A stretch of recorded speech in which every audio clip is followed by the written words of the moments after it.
একদম স্পষ্ট আৰু দ্বিধাহীন কথা মানুহ যদি শান্তিত থাকিবলৈ লাগে তেতিয়াহ'লে বিজেপি চৰকাৰখনক ব্ৰহ্মপুত্ৰত দলিয়াব লাগে। ৰাস্তা বেলেগ একো নাই, এটাই ৰাস্তা যে সঁচাকে যদি অসমৰ মানুহ হিন্দু আৰু মুছলমান একলগ হৈ থাকিব লাগে, খেতি কৰি খোৱা মানুহবিলাক যিবিলাক আছে কৃষকসকলে যদি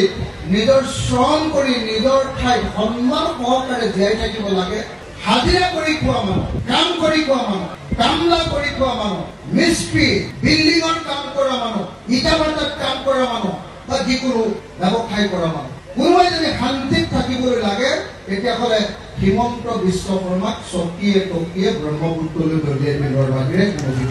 এই কথাটোকে মানুহৰ মাজত কৈ বুজাই মানুহৰ লগত আলোচনা কৰি কেতিয়াবা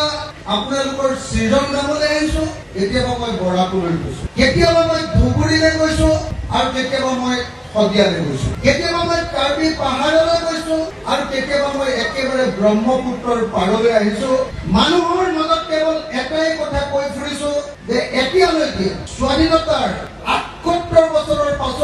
অসমত যিখন চৰকাৰ পালো হিমন্ত বিশ্ব শৰ্মাৰ নেতৃত্বাধীন বিজেপি চৰকাৰ, এই চৰকাৰখনে অসমৰ আটাইতকৈ বেয়া চৰকাৰ আৰু এই চৰকাৰক যেতিয়ালৈকে আমি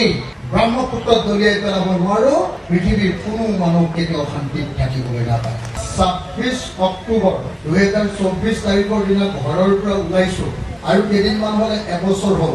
ঘৰত যোৱাই নাই, মাৰ অসুখ হওঁতে কেৱল গৈছো আৰু খালি এটাই কাম কৰি ঘূৰি আছো যে যিদিনালৈকে বিজেপিৰ হিমন্ত বিশ্ব শৰ্মা চৰকাৰখনক ব্ৰহ্মপুত্ৰত দলিয়াব নোৱাৰো সেইদিনালৈকে ঘৰলৈ নাযাওঁ বুলি